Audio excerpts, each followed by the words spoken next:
생활 속 마음 언어 구분 능력 발달의 길 편입니다. 자, 우리말에 똥인지 된장인지 찍어 먹어봐야 아느냐 이런 말을 하는 경우가 있습니다. 이것이 바로 구분 능력의 중요성을 얘기하고 있는 거죠. 왼쪽은 똥이고 오른쪽은 된장인데 생김새가 비슷해서 또 냄새도 조금 비슷한 부분이 있어서 아마 그런 말이 나온 것 같습니다. 그래서 찍어 먹어보라고 얘기하는 거죠. 인지 능력이 떨어지면, 구분 능력이. 자, 구분은 무엇인가 한번 찾아봤습니다. 한자어입니다. 이거는 구자가 구분하다 구자랍니다.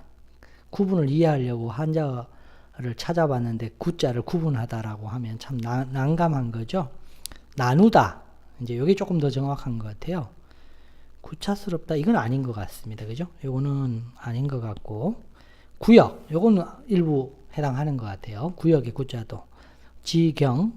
땅의 가장자리. 이런 의미를 쓰네요. 분자는 나누다. 이런 의미랍니다. 요거는 나누어 주다라고 쓴다는데 그거보다는 1번과 이 경우에도 3번 나누어지다. 구별하다. 이런 정도가 되는 것 같아요. 그러면 이건 1번 구분하다. 나누다 되겠죠? 여기에도. 구분이라는 게 뭔가 나눠지는 거죠? 자, 그럼 그 결과로 구분한다는 의미는 뭐냐? 요걸 이제 정리를 한 건데, 인지를 바탕으로 대상이나 사안의 특징에 따라 나눈다. 이 얘기를 하는 거죠. 근데 대상의 특징에 따라 나눈다고 얘기를 하는 거죠. 그리고 인지를 바탕으로. 그래서 제가 앞에서 이미 얘기를 드렸지만 구분 능력이 인지 능력을 바탕으로 한다라는 거죠. 예전에 인지편에서 기초편이죠. 마음 언어. 이렇게 우리가 인지에 대해서 살펴봤던 거죠. 그때 여기 분별이라고 나와 있었는데 이 분별이 구분에 속하는 거죠. 우리 삶이 구분하는 일로 가득 차 있죠. 이것을 한번 대상을 나눠 봤습니다. 감각적 대상과 비감각적 대상으로. 이미 우리가 기초편에서 이 얘기를 했던 거죠. 주로 이제 눈으로 감각적으로 하는 거죠. 이건 비감각적인 건데 이 왼쪽의 감각적 대상은 예를 들어 뭐 색이 다르다든지 크기가 다르다든지 모양이 다르다든지 무게가 다르다든지 뭐 이런 것들이 있겠죠. 냄새가 다르다든지 이런 구분 능력이 다 결국은 이제 인지를 바탕으로 하는 거죠. 구분 능력이라는 게. 근데 문제는 이제 비감각적 대상입니다. 이게. 이 비감각적 대상 가운데 특히 내면 세계는 문제가 되는 거죠. 자, 내면 세계로 들어가기 전에 내면 세계와 관련된 것들을 한번 살펴보려고 합니다. 요거는 물질에 대한 얘기인데 재활용품의 분류에 대한 종류를 우리나라에서는 대략 요거는 지금 제주도 어디서 하는 것 같은데요. 대략 월, 화, 수, 목까지 갖고 금이 같은 거죠. 다시 각각을 나눠보면 대충 한 10여 종류 전후로 되는 것 같아요. 그런데 일본에서 어느 마을에는 40가지로 재활용품을 분류한다고 합니다. 자, 이것도 인지가 그런 면에서 훨씬 더 발달이 된 거죠. 분명히 물질에 대해서 자연을 보호한다는 관점에서. 자, 지금부터 이제 언어에 대한 얘기를 좀 잠깐 하려고 합니다. 구분에 대한 얘기인데 다르다와 틀리다는 분명히 다른 거죠.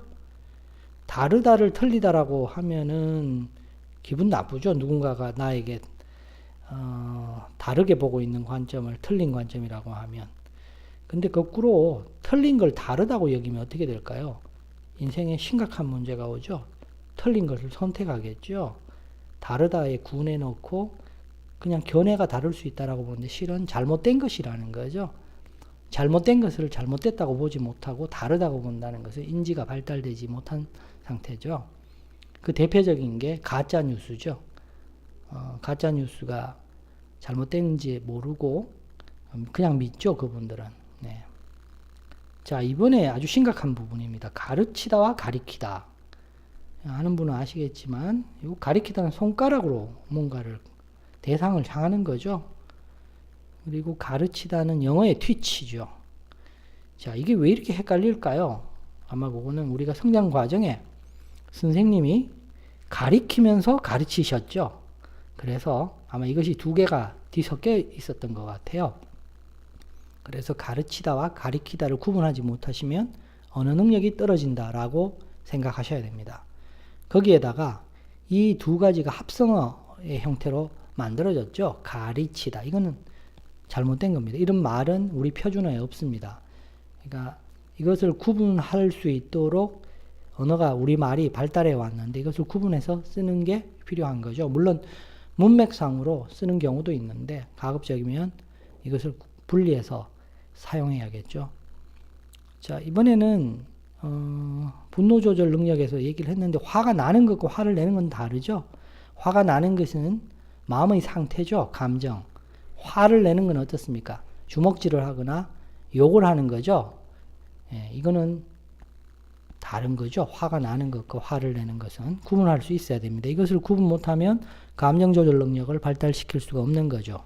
자, 지금 구분하는 능력에 대한 얘기를 계속 합니다. 비난과 비판은 어떻습니까? 비난은 아까 화가 나는 것과 화를 내는 게 막 섞여 있는 거죠. 앞에 게. 비판이라는 것은 객관성에 대한 얘기죠. 도덕적 가치에 대한 얘기. 그렇죠. 여기서는 감정이 우선되는 것이 아니라 사실에 대한 여부 또는 지향해야 되는 가치에 대한 이야기를 하는 거죠. 비난과 비판이 다른데 자기 성찰할 때 자기 비판을 하는 게 아니라 자기 비난을 하면 성찰이 아니죠. 그래서 자기 성찰을 죽을 때까지 해도 성찰을 하는 것 같지만 죽을 때까지 자기 비난을 하고 있는 거죠. 자, 그 다음에 요 감성과 이성 어떻게 다른지 얘기 드렸죠. 성이라는 건 마음 성자고 느낀다고 했죠. 주로 감성이란 단어는 감정을 느낀다 이렇게 얘기를 했던 것 같아요. 근데 여기 욕구도 있다. 느끼는 거죠. 근데 이성은 사실 도덕적 가치와 객관적 사실을 나타내는 단어인데 이제 도덕적 가치나 객관적 사실을 아는 마음 또는 지향하는 마음이겠죠. 그런데 이 감성과 이성은 사실 분리된 게 아니라 연결되어 있습니다. 가치를 지향하는 욕구 때문에. 근데 어쨌든 이 감성과 이성이란 단어 자체에 대한 의미를 이해해야 감성 발달과 이성 발달이 가능하겠죠. 자, 이번엔 마음입니다. 앞에서 이미 여러 번 기초편에서 얘기했습니다. 마음을 이렇게 세분해서 인지하지 못하면 내면 성장이 안 된다고 얘기를 드렸죠.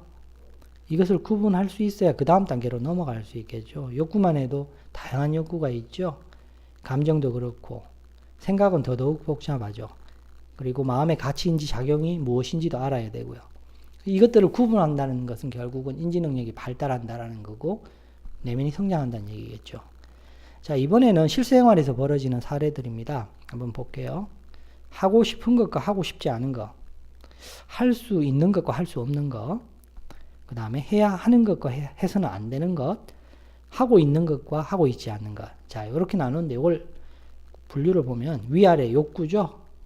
그 다음에 능력이고요. 그 다음에 책임이고, 그 다음에 행위입니다.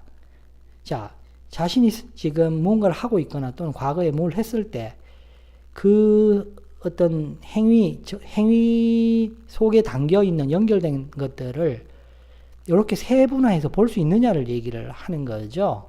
하고 있는 것만 보는 게 아니라 하고 있는 것이 무엇과 연결되어 있는지를 볼 수 있느냐를 물어보는 겁니다. 한번 사례를 통해서 한번 볼게요. 이런 것들입니다. 하고 싶은 것, 자기가 하고 싶은 욕구에 의해서 또 능력에 대해서 지금 하고 있는 거 아주 이상적이네요. 그죠? 그런데 이게 해서는 안 되는 걸 하면 어떻게 되죠? 문제가 되는 거죠. 능력이 있다, 돈이 있다, 권력이 있다. 그런데 해서는 안 되는 걸 하는 것은 상당히 심각한 문제를 일으키죠. 예. 이런 건 어떻습니까? 하고 싶은 거고 또 해야 하는 것에 그런데 하고 있지 않아요. 능력도 없고 뭐 이런 것도 있을 수가 있는 거죠. 그죠? 해야 되지만 하고 있지 않은 거. 근데 능력이 없어요. 근데 한편 또 하고 싶어요. 이런 딜레마도 있습니다. 그죠? 요건 어떻습니까? 할 수 있는 것이고 해야 하는데 하고 있지 않는 거. 이런 경우 많죠. 인생에서. 아이들은 학생들은 예를 들어 공부를 해야 되는데 일정 부분 하고 있지 않는 공부가 재미가 없기 때문에 하고 있지 않는 것일 수 있죠. 어른들은 어떻습니까? 뭐 어른들도 이런 경우들이 있겠죠. 저녁에 뭘 먹고 이를 닫고 자야 되는데 이를 안 닫고 잔다면 이런 케이스가 되겠죠. 자, 이건 어떻습니까? 해야 하는 것인데 능력이 안 돼서 하고 있지 않는 것도 있을 수가 있는 거죠. 이거는 아마 아이들이 성장 과정에서 이런 문제에 많이 부딪히는 것 같아요. 그래서 아이들이 아직은 성장 과정에 있기 때문에 어른들의 눈높이에서 바라봤을 때 아이들을 오해할 수 있는 경우인데 한번 비교해 봤습니다. 이렇게 내가 못하고 있을 때는 내가 능력이 없어서 못한다고 하고 있고 상대는 능력이 있음에도 하지 않는다고 이렇게 보는 경우, 이거 똑같은 어떤 사안에 대해서 이렇게 바라본다면 문제죠. 기준잣대가 다른. 자, 그리고 또 하나 넘어가 볼까요? 자, 이번에는 해야 하는 것 책임이네요. 근데 하고 싶지 않아요. 근데 능력이 없어요. 할 수 없는 거. 이거는 회사에서 이런 부분들이 있는 것 같아요. 어떤 업무를 맡았는데 해야 하는데 능력이 없어서 하고 싶지 않은 건지 아니면 능력이 없어서 할 수 없는 것인지 뭐 어쨌든 이런 경우가 있을 수 있다는 거죠. 자, 이 경우는 어떻습니까?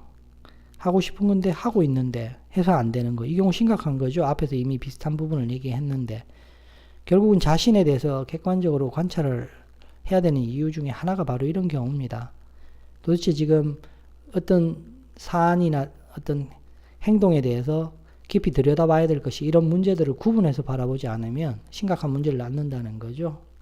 이 케이스는 욕구와 행위가 지금 작동을 하고 있는데 할 수 없어서 해서는 안 되는 것이고 또 능력도 안 되는데 하고 있다. 하고 싶어서. 요거는 뭐냐면 자신이 능력이 없으니까 편법으로 하는 거죠. 뭔가를 하고 있어요. 해서는 안 되는 거. 이게 범죄자죠.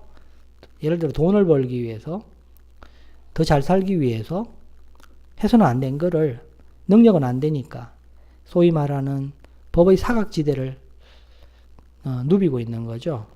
네, 우리 사회가 안고 있는 문제죠, 지금. 자, 지금까지 얘기한 것은 내면 인식 능력의 발달의 중요성을 전달하기 위해서 구분 능력이라는 관점에서 살펴본 것입니다. 따라서 구분 능력이 떨어지면 뭐가 옳은지 뭐가 그른지 알 수가 없겠죠. 구분 능력은 매우 중요합니다. 근데 그것이 바로 인지 발달에 의해서 된다라는 거죠. 그리고 앞에서 얘기한 감각적 대상이 아니라 특히 비감각적 대상이고 그 대상이 되게 복합적일 경우에는 인지가 고도로 발달하지 않으면 똥인지 된장인지 구분하지 못한다는 점을 전달하기 위해서 이번 강좌를 준비를 했습니다. 강좌 여기까지입니다.